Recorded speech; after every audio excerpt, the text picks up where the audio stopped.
My name is Ranim Shaheen, and this is my story. Today, on Discovering Palestinian Intellect, the special edition of Chatting with Slava the Jordanian, we are celebrating a groundbreaking achievement that illuminates the boundless potential of dreams and determination.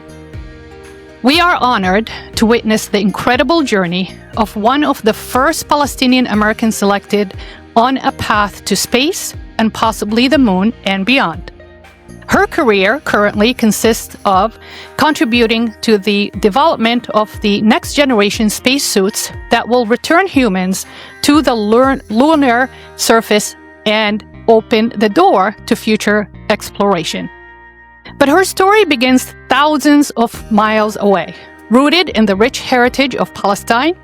Her family, like countless others, faced the heart-wrenching challenge of displacement, but carried with them an unshakable hope for a brighter future. They embarked on a courageous journey to Houston, Texas, instilled in her a resilient spirit and a passion for the stars. Despite the challenges, she soared through the obstacles, fueled by sacrifices and dreams of her ancestors. She is a living proof that no matter where you come from, the sky is not the limit, but just the beginning. Welcome back to another episode. I'm your host, STJ, and I'm welcoming Ranim Shaheen. I am so excited. I'm like speechless, like I'm stumbling on my own words. Seriously. Thank you so much for coming on. And since this is a storytelling platform, take us down the memory lane, going back to your parents or your grandparents, and shed some light on the story or the journey. How did you guys ending up in Houston, Texas? Yes, of course. Thank you so much for having me. I'm super stoked to be here. So as you mentioned, my family did come as immigrants from the Middle East. My dad originally born and raised in Gaza. My mom born and raised in Ramallah, small city in Palestine. It's been exciting times in the space industry, but, in our culture, we don't really have that push of pursuing what you really want to pursue. Back in the days, it was more of you're either a doctor, a lawyer, accountant, in finance. There was no such thing as engineers, especially women in engineering. And so over the years, as my parents came here, they, came here with nothing. So seeing them build themselves, struggling through the obstacles of living in America, learning the language, and, trying to build themselves to give us a better future, really opened my eyes in terms of what I want to do, what I want to pursue. That doesn't go to say that engineering has always been on the top of my list of things I wanted to explore. Along the way, I've had challenges, right? So just like any human being, we come here, we, try to develop what we actually want to do. And sometimes it's hard. I've struggled throughout my career trying to figure out where I belong, where my placement is, who I was as a person. And, till this day, I'm still like, okay, I want to do this. I want to do this. And so it's like, I juggle multiple things, but I give a huge thanks to my parents because, I see the struggle that they endured. I, look up to them heavily because I want to make them proud in terms of giving them back everything that they struggled to give us and so much more. So that being said, I started my career very young, working at NASA at the age of 19, working for actually one of their biggest prime contractors. And from there, I, got my degree in human resources. And because I realized I am such a people person, I love interacting. Because I was like, what more can I do? I don't want to do math. I don't want to do, all these things that I thought I didn't have the capability, especially with the stereotype of being an American Palestinian, right? Everyone's always like, oh, Palestinian. So they just start the stereotype, and the whole politics start to occur and things like that. So trying to really go to school and figure out what it is and where I belonged was definitely a hurdle and a challenge in my books. Other people might see it differently, but I really wanted to do something that can impact the world. At first, I originally thought I wanted to go into dentistry. So I went and got my RDA started working at a dental office. And then I was like, you know what? I don't think I could see myself doing this for much longer. So along the way, I realized, started doing research and tried to talk to my parents about like what it is I want to do. And of course, the mindset that the Middle Eastern parents have is like, we want you successful. Why don't you be a doctor? Why don't you be a lawyer or a pharmacist? And I'm like, well, I don't want to do any of that. And so I realized that being the people person that I am, I came across human resources. And so that's where I got my undergrad at the University of Houston and started, again, my career working in the space industry. Never thought I would be in the space industry at all, like never crossed my mind. But I always had a passion, for the curiosity of what belonged to society, but also the possibility of what other life is out there outside of just living here at Earth.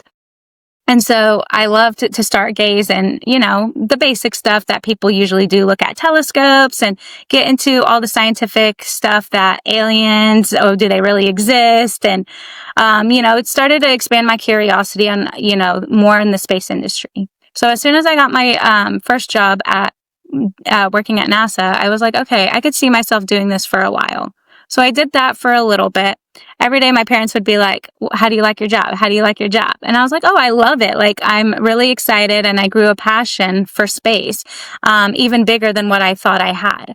And so whenever I, hit some hardships in my life, I decided that, you know what? I think it's time to take a step back from the corporate world after 4 years and do something that I want to do. My parents, supported me 100%. So I opened up my own business. I opened up a staffing agency where I wanted to do something greater for other people and give them a once in a lifetime opportunity to get placement into the space industry, to give them opportunities that I never had growing up. And what better way than to give people the opportunity to work into something that is the next generation of, society, space exploration. That being said, did that for a couple of years. And then, Axiom was one of the accounts that I had in my business. And so they were hiring and I took a leap of faith, sold my business, joined that, still doing human resources and recruiting. And then did that for a year or so and realized I want to focus more technical. And as you see, as I'm talking, like I'm still trying to figure out what it is that I like and don't like throughout my career. So I ended up going to get my master's in engineering with the focus in aeronautics. And I was still working full time, which was a struggle for me because trying to go to school and juggling a full-time job was definitely a challenge. But to be honest with you, it was definitely worth it because I don't think I would be where I am today if it wasn't for the support of my family and the capabilities I had within myself. And to be honest with you, I struggled to originally get into engineering world because I didn't think I was capable. I didn't think I was smart enough. I didn't think, being a female in a male dominant role was such a thing.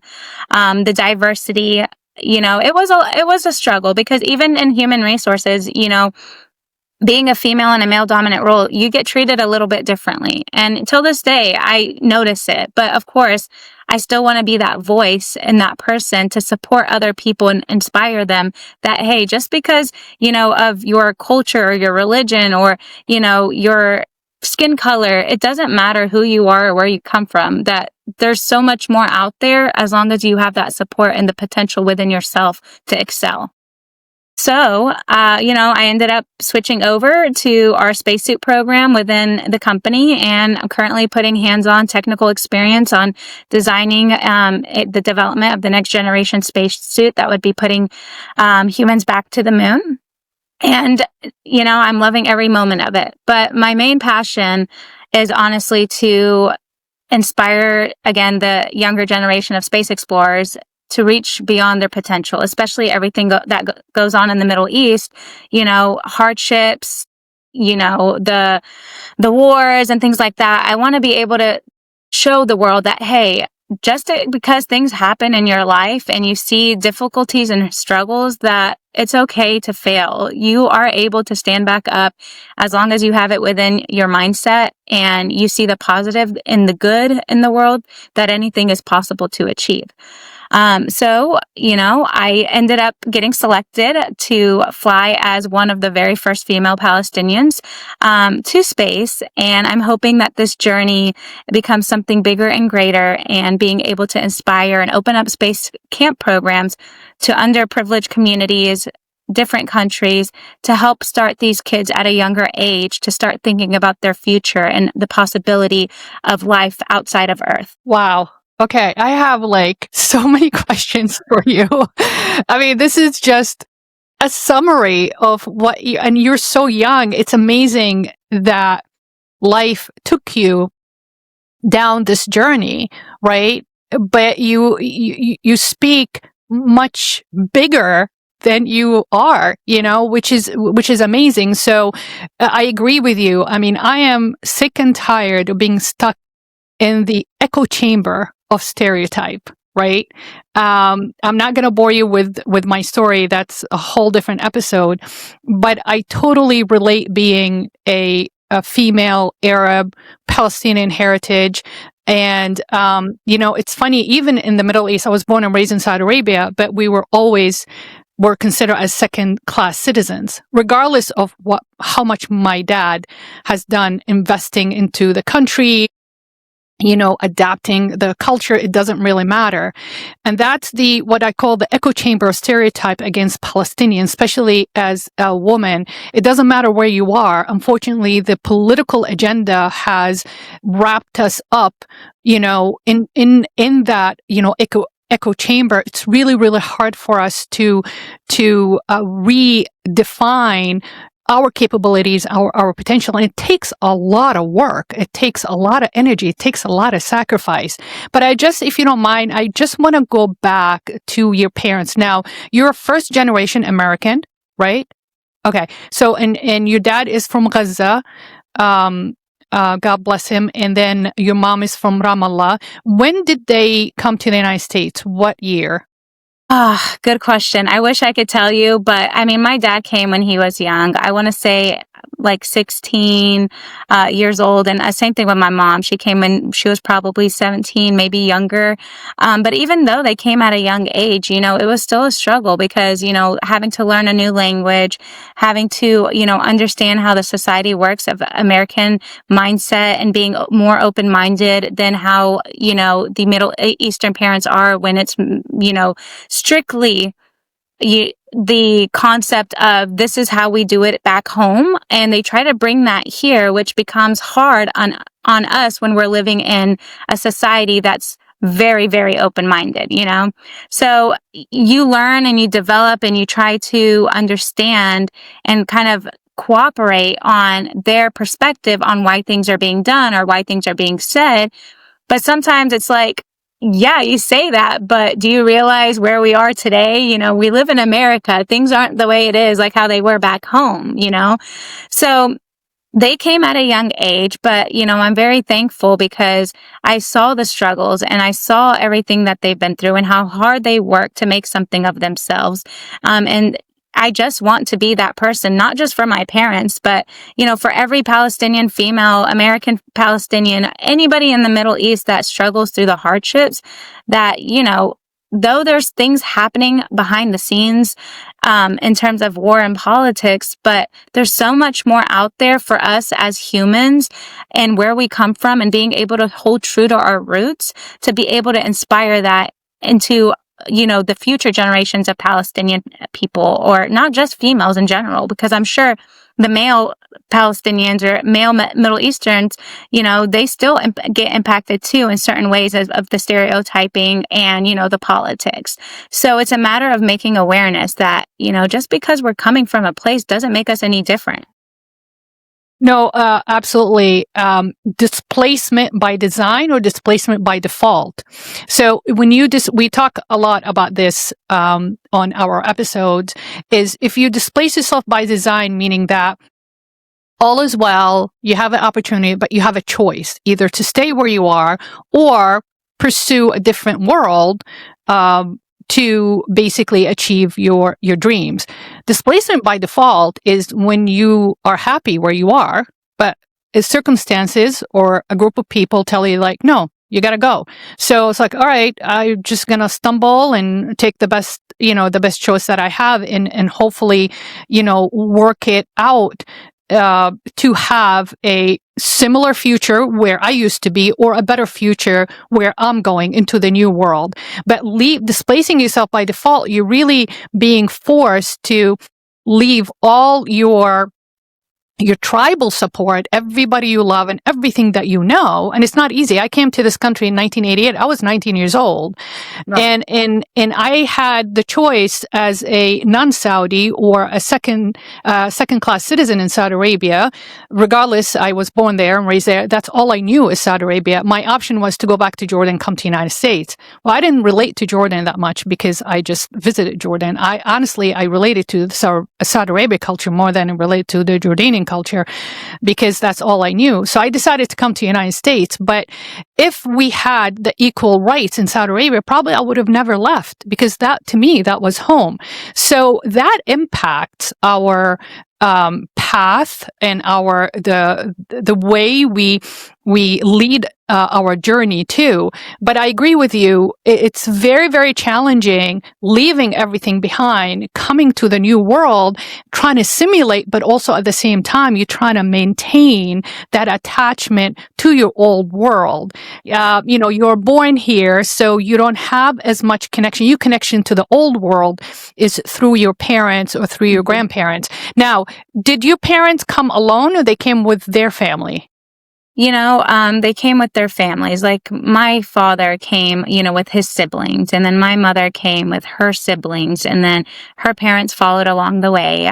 But even that, like, it's a struggle to see in my perspective, at least, all the things that they had to leave behind, and the fact that I can't even, let me take a step back real quick. So I went back to the Middle East, probably back in 2012, and when I went, I saw everything. I'm like, oh my goodness, this is beautiful. The country, the streets, the stores, everything you could possibly think of, and the people. It's like the small town that you always thought you can have. Well, at least for me, I've always wanted to live in a small town where everybody knew everybody and, hey, good morning kind of deal. But when I went back, it really opened my eyes in terms of where my family really came from and being able to get more on the culture, the diversity, how the mindsets were, how different families operated versus others. And it just was amazing. And then, coming back, it just shook me because I was there for almost 3 months. And I was like, wow, now I'm here back in America and it's nothing like how the Middle East was. But the sad part is that I can't just get up and take a flight to go visit or go see family because of everything that's going on. And it's pretty sad because I would want to, allow my future kids to be able to go see where, their grandparents came from and what define them as who they are and their families and different generations and so forth. But it's so sad that I'm not able to do that. I can't, and it makes me even sadder that I can't even go back home. But with all the struggles and all the challenges that brought them here, they were able to make something of themselves to give us a better life here, right?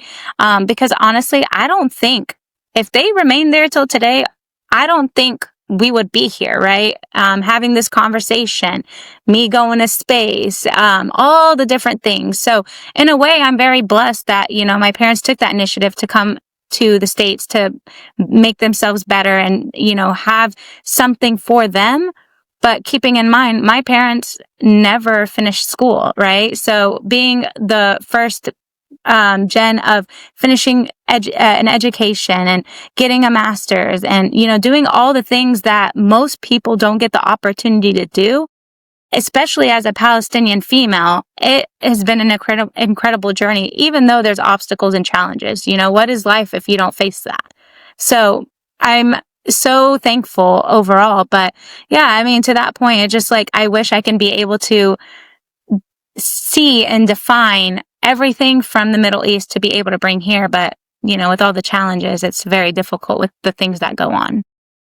I'm glad you went back because going back to the Middle East, number one, it shows us how much we sacrificed, Right. and what we sacrificed. And it puts our efforts back in the new world here in the United States even more worthwhile, because the price is very high. I'll tell you this, I know I came in 1988. Your parents came a lot earlier. The United States was a completely different country in the 80s even. It changed. Like, to me, it changed so much. It's almost unrecognizable. So going back, just touch base with that heritage, touch base with that culture. It's almost a reminder to say, don't forget where you came from. And my dad used to tell me, no matter how big you get career-wise, how rich you are and how successful you are, don't ever forget where you come from. And that is embedded in us since childhood.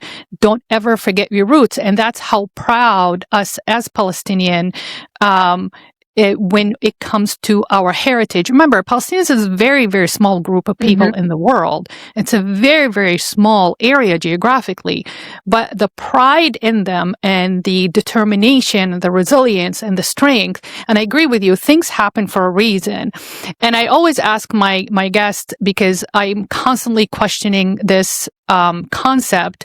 If the Nakba did not happen in 1948, would Palestinians as a nation, as a race, as people, be that driven to achieve what they have achieved so far in education, in career, in business, professionals, if the Nakba did not happen? And the answer is no. A lot of my guests saying that, including Dr. Meher Massis, he says, it's part of our nature. I think Nakba kind of, jetted that off, made it even more persistent of a feeling that, no, we got to stick to it regardless of the challenges and regardless of the obstacles that we face every single day, because we want our people to be proud of us, because our people that were left behind, they are suffering, and we give them a glimpse of hope that, okay, at least somebody else is successful. I know I'm suffering here, but at least,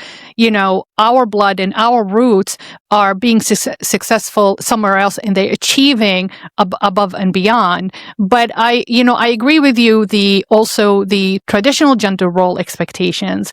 As an Arab, I think the male Arabs have more pressure than female Arabs, and I feel real bad seeing it through my brothers. Being a man and stuff, we still practice that traditional gender role expectation, whether it is vocally exercised or just subconsciously. We feel, they feel they are still responsible for the family. You got to carry the name of the family. So that definitely, puts a lot of pressure on us, our mental, our health, our well-being. But also on the other side, it does fuel our drive, our drive to be successful. I call it mastering an unlimited mindset by eliminating limited belief. I have met all different kind of people through my practice. I own 3 practices in New England, and I met people from all over the world. But Palestinians or Arabs in general, as immigrants, they just exude that unlimited mindset that, there's nothing that's impossible, and they are so driven. And I think it comes from what they have left behind. They still constantly remind themselves that our people back home have much, much less opportunities and resources, and we need to be thankful for that and make something out of it. Yeah, 100%. And again, going back to that, like, for me, I struggled a lot. I went through hardships in my life. I've suffered through depression. And, in our culture, when you tell somebody, oh, I'm depressed, it's like, why are you depressed? You have this, you have that. Like, and there's no such thing in the Arab community as depression. But honestly, when you really go through it, you start to realize that it's a real thing. But I think that also has driven me to continue, not just for myself and picking myself back up, but also to be able to strive to show people that just because I endured hardships in my life, that I'm still capable of doing everything and anything that a male person is able to do. That doesn't mean that just because I'm Palestinian, I'm going to neglect myself and sit in a hole and have the stereotypical things being said or, defining me as a person. But at the end of the day, I'm like, I am who I am. I am proud to be who I am. I'm proud of the things that my family did to get me to where I am today, even through hardships, their challenges, my challenges. I feel like all of the Middle East and where my parents came from and the diversity and the culture and the religion, the language, the traditions, all of that has defined who I am as a human being, which I plan to continue that for future generations. But keeping in mind, because I went through hardships, my parents also didn't know how to react. They didn't know what to do. They didn't know how to ask me how I'm feeling or, understand how the struggles I was battling within myself. And I mean, till this day, I fight battles within myself, but of course, that doesn't stop me from achieving what I want to achieve. I've self-published children poetry books. I've had my own business. I've been on multiple podcasts, and I'm very thankful for the opportunity to be here to explain my story and hopefully motivate others that, hey, if she can do it, I can do it too, kind of thing. And it doesn't matter, again, your skin color or your religion or where you're coming from. You should be proud of who you are, where you come from, and carry that into the future generation. I always teach my team, I have a team of almost 30 team members, that it's okay to fail. Failing is not a failure. It's not going to define you as a failure. Failing is very important. If you're not failing, something is wrong, because that's how you grow, right? Knowing is growing, and you won't be able to know how to do certain things if you don't stumble and fall and fail. And that's what helps you gain the knowledge and the experience that's going to help you really reach to the destination, whatever you're trying to reach to. And I agree with you 100%. It's okay to go through depression. It's okay to I have anxiety. Every time I'm practicing for 27 years, certain procedures in dentistry makes me really anxious, like dropping an implant. It's like, what if this happened? But I am very, very analytical. I'm very technique sensitive. I'm task oriented. So I want to make sure that I'm in control in order to give the patient the best experience they're looking for. And that makes me anxious. It's more like excited anxious. There's so many different types of anxiety. But, doing a podcast, I never done public speaking. And I just, been prepping for this for about 2 years. And I went back and forth. No, I'm not good enough. No, it's a bad idea. I'm not going to make it. Who cares? Nobody's listening, all this stuff. You just self-doubt. And I agree with you, but you have to go through the hardship. You have to feel the pain to heal the pain. And that's what I teach my team, the ones that struggling to, find themselves, or they're struggling to learn a certain task or be, be able to take care of the responsibilities that we bestowed on them. And again, there are social challenges, external, and there are internal challenges too within our family, and that translate into the way we look at ourselves and the way we look at, and the way that how we measure our confidence, and our ability to reassure yourself. It's almost like self-soothing, like a toddler. They tell you, leave the toddler if they cry through the night, let them self-soothe. But you learn that by going through these experiences through life. How are you going to learn? I don't care how many books you read. I don't care how many videos or YouTube videos that you watch. You have to experience it in order for you to gain the skill and the ability to help yourself, because God bless your family and your parents, but at some point, our family and our ancestors are not going to be around us, right? Nothing lasts forever. We need to, equip ourselves with as many tools and as many techniques as possible in order for us to keep going and keep making our family and heritage proud and continue that legacy that your parents came in for. Like I said, sacrifice everything that they know and everybody that they love in order to give you a better future. But that's why we we created Discovering Palestinian Intellect in order to show the world that we are more than tent living refugees. We can accomplish. We do have a brain and a mind and curiosity about the world, and we do have potential, and we be able to achieve, like I said, even more than the natives that have been here for hundreds and hundreds of years. But let's tap into education. So did your parents pursue education, or they were just working? Okay. Yeah. Working community. Okay. Yeah, and so your mom is a...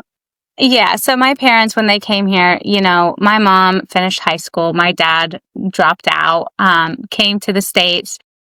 So they worked. That's all they did. That's all they knew what to do, is to work and try to be successful and try to give us a better life.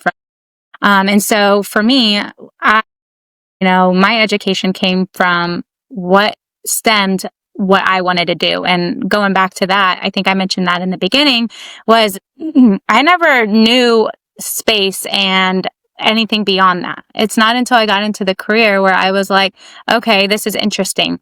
Now my curiosity, my mind is coming out. And excuse me, to that, I wanted to just take a step real quick, talking about failure, and tying into the education. So when I started my career into engineering and doing the design work and struggling, not just because I was one of the very, very few females on the team, but the fact that I was so scared at the beginning because I didn't think I was as smart and capable as all the other males on my team to continue to do this job. I struggled. And when I tell you so much, every day I would go home and like, okay, am I doing a good job? And I would self-sabotage myself. Till this day, I still self-sabotage. But if there's one thing I learned from my colleagues and, my friends, is self-sabotaging is not going to make you better. It's just going to break you. And another thing I learned, to your point of failure, one of my colleagues that I still hold true to my heart today is, if you're not failing, you're not doing your job right. And to me, that hit home, because I'm like, okay, so if I fail, because I never knew, like, a failure, if I failed, I would get sad. I would get, disappointed in myself. Like, why am I failing? Why is nothing going right? But constantly hearing, if you fail, you're not doing your job right, made me realize that it's okay to fail, because that's what makes you successful. It's all about the learning experience and what you take from that makes you better at what you do, but also you bring that into society to help inspire other people that it's okay to fail as well. And so for me, that whole education and going into a male dominant field, like, I sit there at my desk sometime and I'm like, wow, I wish there was more Palestinian women in any organization. I wish there was more people I can be able to speak my language to while I'm at work. And it's not because people don't hire us or because we're not capable. It's because sometimes I believe that we have that mindset that I can't do this because that's a man's job, or I can't do this because I'm not smart enough. And I'm the perfect image of that, because I self-sabotage myself for so long that it took me 4 years after I got my undergrad to go back and realize that I'm just as capable and I'm just as smart. And just because I'm Palestinian, that doesn't define my capabilities and my skill sets. And so to that, I say, my biggest quote that I follow is, once I work hard in silence, I let success be my noise. And that doesn't go to say I want to publicize all my information and seek validation from the world just to prove, me as a Palestinian, I'm being successful. No, it's about being successful within myself, so that way I can relate to that and implement that into others, especially into the younger generation, that I am your voice. I am here to inspire you in terms of going into an education, that it's okay if it's a man's job. We're just as capable, No, the other thing is, as a child of diaspora, which is yourself, quitting is not an option. Saying no is not an option. Failure is not an option. And as you know, with such an ancient cultural mindset, we always have that, criticizing ourselves, analyzing because we are, as immigrants, we're very paranoid, so when we are paranoid, is the new world, a new society is going to accept us, we have to overperform, we have to overcompensate, almost like we can tap into the approval addiction. We need to be approved. We don't want to be denied any of the resources. So option is not, quitting is not an option. Failure is not an option. Saying no to opportunity is not an option. Staying home is not an option. We have to keep going. But I agree with you. If you do not accept failure, then you're not trying. Mm-hmm. Because, as you're a scientist and I am in science too. The success of science by trial and error. Right? You have to have data. And in order for you to produce data, you have to try the experiment over and over and over again. And as you're repeating that experimental path, you just changing your ways until you, bingo, I hit it just right. This is exactly what I'm looking for. But as a child of diaspora, your parents have embedded into your psyche that failure is not an option. But what that does to us as young immigrants in the United States, living in the United States, already being assimilated, especially you as a new generation, you always have that process of judgment. You're judging yourself, and then you have the guilt with it too, because I feel so bad if I fail. What my parents are going to say, what my family's going to say. I want to make my family proud. And it's not only Arab or Palestinian immigrant. All immigrants that I interviewed exactly have the same mindset that I cannot fail because I want to make my family proud. Not only the family here, I want my whole country to be proud of me, because guess what? There are an extended family back there that are waiting for my success because that's all they have. They just want a moment to celebrate us because of their circumstances. They are in dire need to be happy, to celebrate something that is positive because of their circumstances. So there's a heavy, heavy feeling of guilt. And if we don't do what we're supposed to do, we betrayed our family. The biggest example is when we reassess our belief system. My parents' belief system that I carried with me from Saudi Arabia here in 1988, when I was 19 years old, when I got in my 40s, I realized that belief system is not serving me anymore. So I had to reassess that belief system in order for me to continue as a mature career, female business owner, in order for me to grow.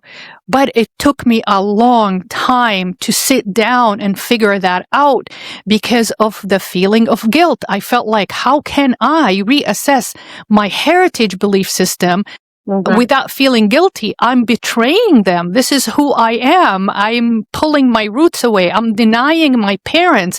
But of course, I hired a life coach and made me understand that, no, it's okay. This is your time now. Your parents lived their life and they bestowed on you their belief system, but you need to create your own belief system, not to deny your heritage, but create your own belief system in order to serve you better so you can keep growing and achieving what you are trying to achieve.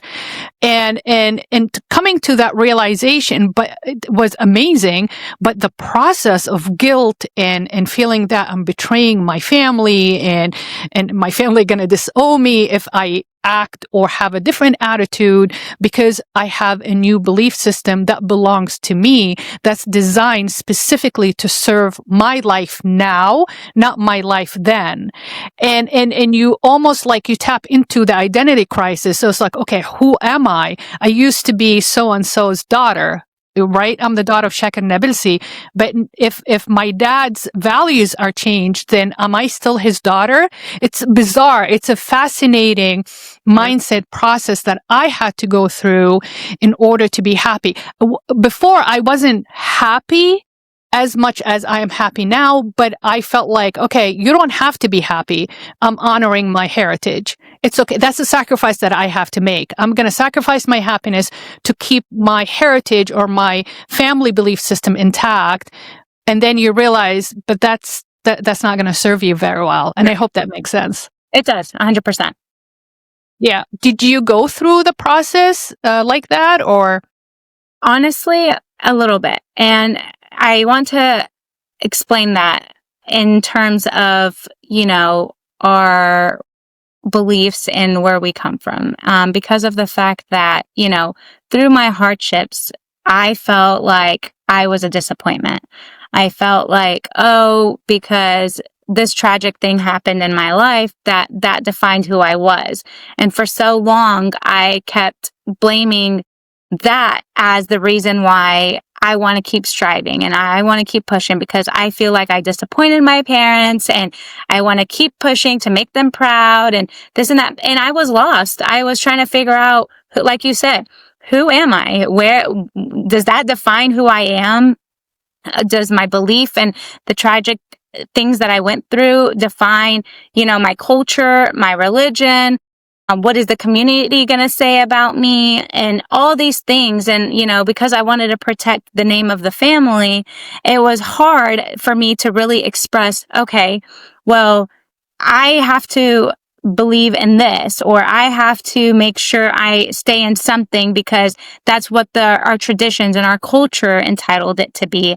But at the end of the day, I sat a lot alone to realize, I can't allow that to define me and how my family roots came from.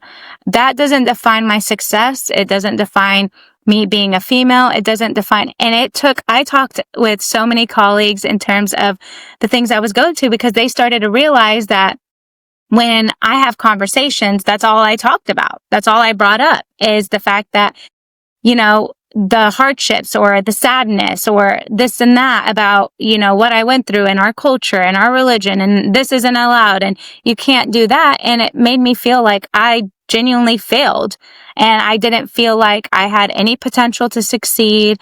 I didn't think, I would be where I am today. But in all reality, the alone time that I've had to myself and the loneliness that I felt, all of those came with the purpose. And I realized that today that, that is my purpose. I needed to go through that. I needed to define, who I was through my culture and my religion and, my ethnicity to make me who I am and make me stronger as a person and as a female. But it also shaped me to want to implement that into the younger generation in terms of, you don't have to keep walking in the path to feel like a disappointment.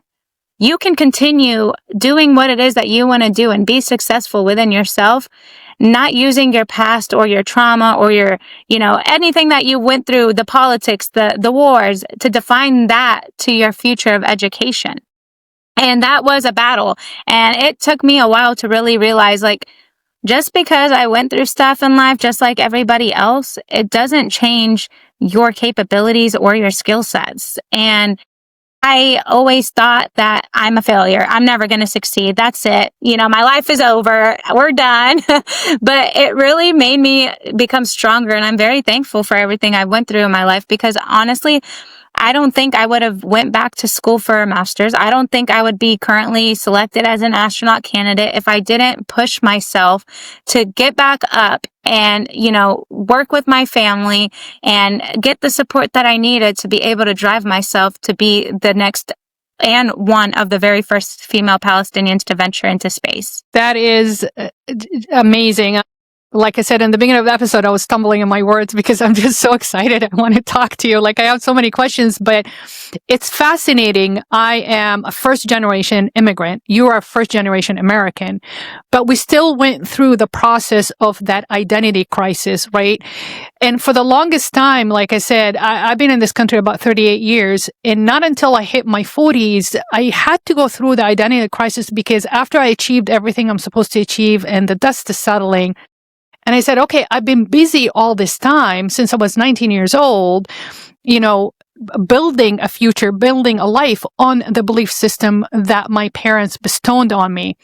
And I was struggling constantly, like, who am I? Am I this or am I that? I'm not really American. I'm Palestinian heritage, Dembi Falastini. But at the same time, I am very American. And that's why I came to the United States, because I vacationed in the United States since I was 7 years old. So the U.S. culture been part of my blueprint since I was a child. Mm-hmm. So when I talked to my life coach, she said, why are you putting yourself through this? Why are you being so hard on yourself? Why do you have to be one or the other? Why can't you be both? And it just the epiphany, you know what I'm saying? And I realized that, yeah, I do have the advantage. I am in the advantage position. I have a multicultural competency, multicultural adaptability, and I can relate to more than one culture. I can relate to more than one race, and I need to share that with the world. And one of the reasons that I started this podcast, because I want to gift this to the world and hopefully transfer that power to you guys in order to continue doing this for generations on. But also at the same time, rejection is redirection, right? We have been rejected. My parents been rejected from Jordan, being my dad Palestinian, into Saudi Arabia, been rejected in Saudi Arabia, being from Saudi. He didn't want to go back to Jordan, coming to the United States, and had to tell your kids, it's like, hey, we're moving again. You know what I'm saying? This is not home. You have to change your home again. So rejection is redirection. And I agree with you. It really depends on what you get out of it as far as experience and lessons and how you're going to empower yourself with that experience, for sure. Right. But going back to, where you are at right now, can you think of one specific event or one specific person that really ignited and just opened your eyes? This is exactly what I want to do. Yeah, honestly, I have a few people. One being myself, being my own self-motivator, right?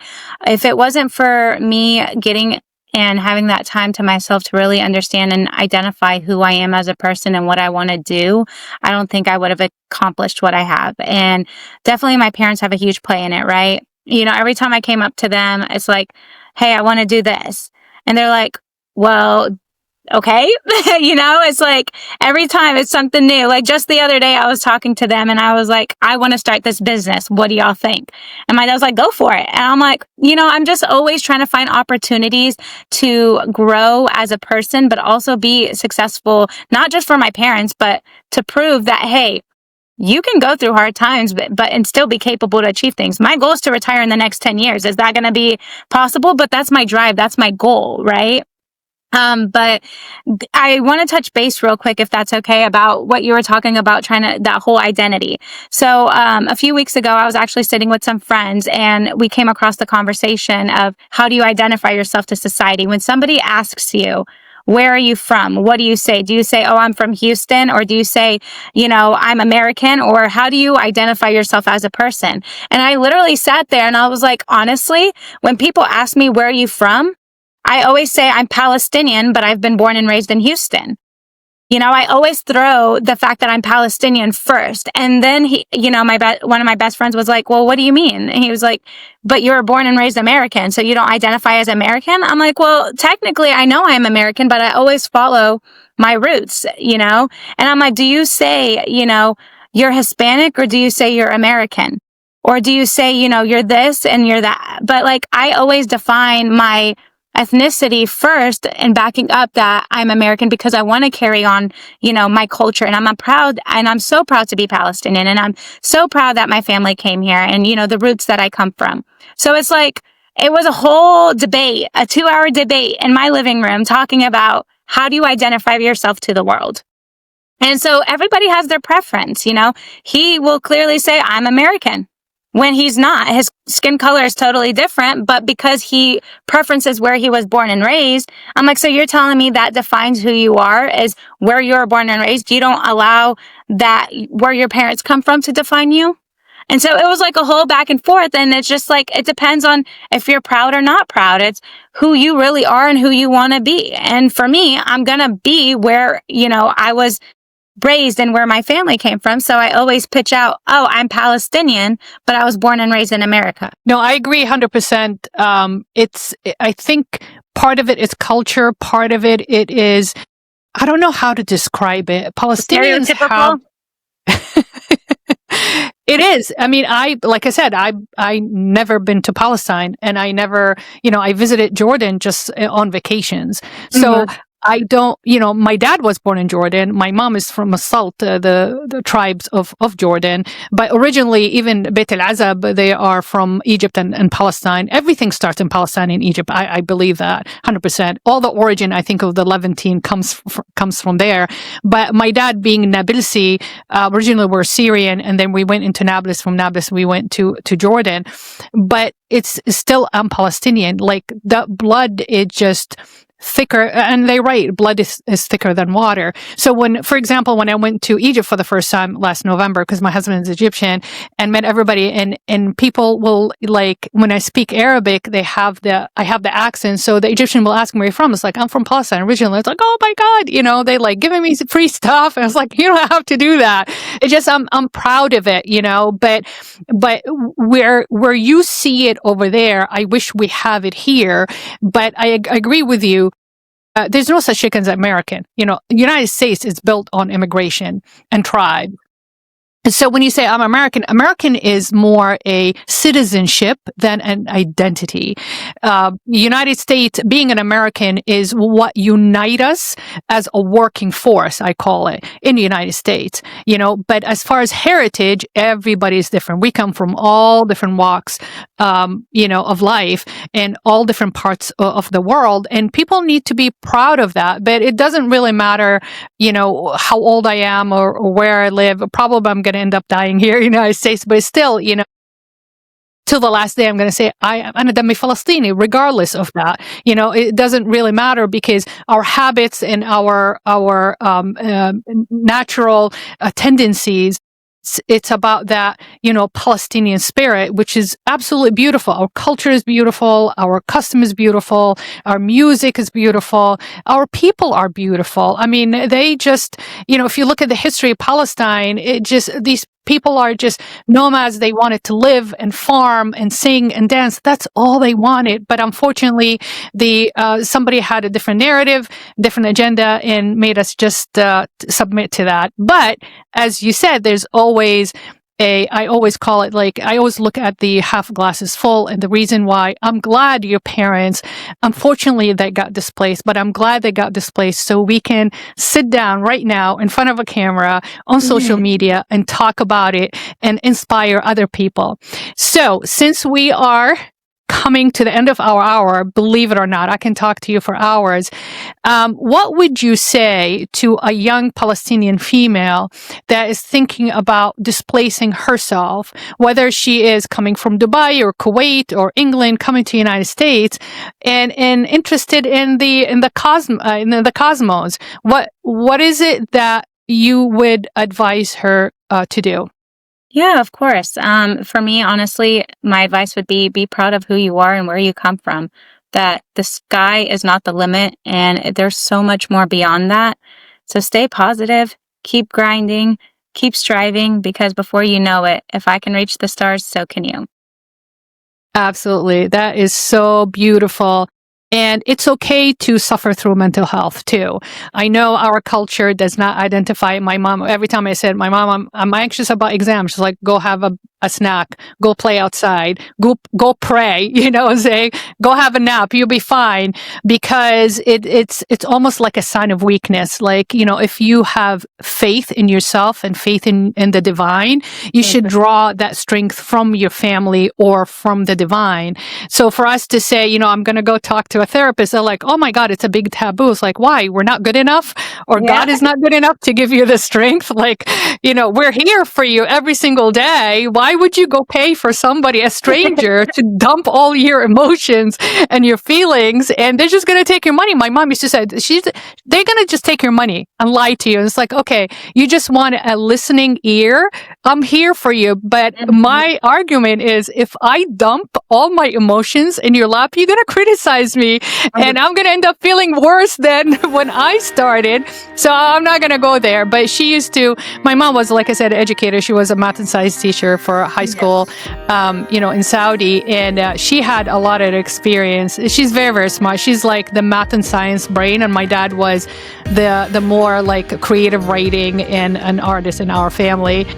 But yeah, and I just want to tell the audience that if you like this content or you would like us to continue discussing these, we'll be very, very happy to bring Ranim Shaheen on in order for us to I would love to tap into mental health and love to tap into the whole psychology of being an Arab, American in the United States. So as a reminder, these episodes are uploaded every single Wednesday on both platforms, the Apple and the Spotify podcast platforms. And also these episodes are available for you to watch as a video on our YouTube channel, the Greenwood Dental Partners. So again, if you like this content, please share and like and hit the notification button. That way you won't miss any episodes.